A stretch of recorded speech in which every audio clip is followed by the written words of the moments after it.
Imaginez une époque où être une femme signifiait rester dans l'ombre, où la science était un domaine interdit, réservé aux hommes. Pourtant, une femme a défié toutes les règles. Une femme dont les découvertes ont illuminé le monde, mais qui a dû braver bien plus que des équations et des laboratoires. Elle a dû combattre des préjugés qui auraient brisé n'importe qui, mais pas elle, Marie Curie. Et ce que vous allez découvrir va vous choquer. Ces carnets de notes sont encore radioactifs. Oui, même aujourd'hui. Vous voulez savoir pourquoi? Mais ce que vous allez découvrir aujourd'hui est bien plus que l'histoire d'une simple scientifique. Si vous aimez les récits captivants et inspirants de femmes qui ont marqué l'histoire, abonnez-vous à notre chaîne dès maintenant et activez la cloche pour ne jamais manquer nos prochaines vidéos. Avant d'être reconnue comme l'une des plus grandes scientifiques de tous les temps, Marie Curie était une jeune femme dans un monde où l'éducation était un luxe inaccessible aux femmes. À 24 ans, elle a quitté la Pologne clandestinement pour Paris, se heurtant à un environnement encore plus hostile. Mais ce que personne ne savait à l'époque, c'était que Marie Curie n'allait pas seulement briser les lois de la physique, elle allait briser les chaînes du sexisme sans même le vouloir. Elle a été réduite à une simple assistante de son mari, Pierre Curie. Les scientifiques de l'époque disaient qu'elle ne pouvait pas comprendre ce qu'elle manipulait. Ils n'imaginaient pas que cette assistante découvrirait l'une des substances les plus fascinantes et les plus dangereuses de notre histoire, le radium. Le radium, une matière si mystérieuse qu'il illuminait littéralement dans le noir. Marie Curie, fascinée, manipula cette substance jour et nuit dans son laboratoire avec Pierre. Ce que personne ne savait, c'est que cette découverte allait la consumer littéralement de l'intérieur. Aujourd'hui, ces carnets, les simples pages sur lesquelles elle prenait ses notes, sont toujours enfermés dans des boîtes en plomb. Trop dangereux, trop radioactifs. Et pourtant, elle continuait. En 1898, Marie et Pierre Curie auraient pu breveter leur découverte du radium.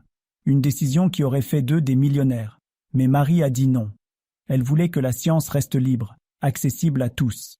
Elle a choisi de renoncer à une fortune pour que les chercheurs du monde entier puissent avancer sans contrainte. Mais à quel prix? Imaginez ce qu'elle a sacrifié.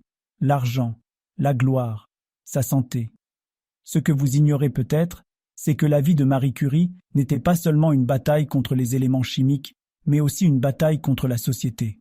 Après la mort tragique de Pierre en 1906, elle a entamé une relation avec Paul Langevin, un autre scientifique, mais Paul était marié.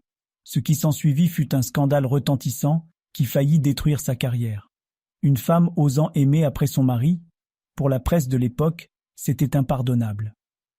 Ce que la plupart des gens ne savent pas, c'est qu'en 1911, même après avoir découvert 2 éléments radioactifs et avoir remporté un prix Nobel, Marie Curie se vit refuser l'entrée à l'Académie des sciences françaises.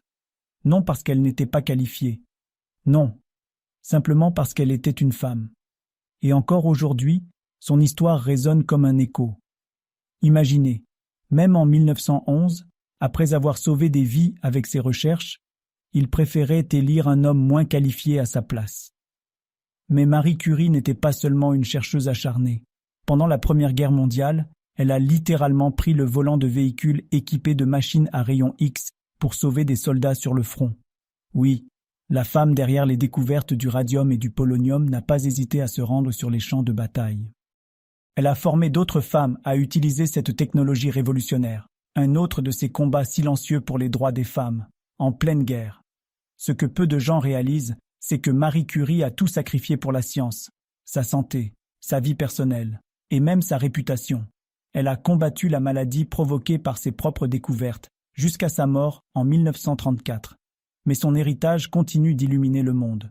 Si vous êtes passé par un traitement contre le cancer, c'est en partie grâce à Marie Curie. Mais pourquoi a-t-elle continué malgré les dangers? Était-ce la passion ou une obsession? À vous de juger. Alors, que pensez-vous du parcours de Marie Curie? Un génie maudit par ses découvertes ou une héroïne ayant tout sacrifié pour l'humanité? Laissez vos commentaires ci-dessous. Si cette vidéo vous a inspiré, n'oubliez pas de la partager et de vous abonner pour découvrir d'autres histoires incroyables de femmes qui ont marqué le monde.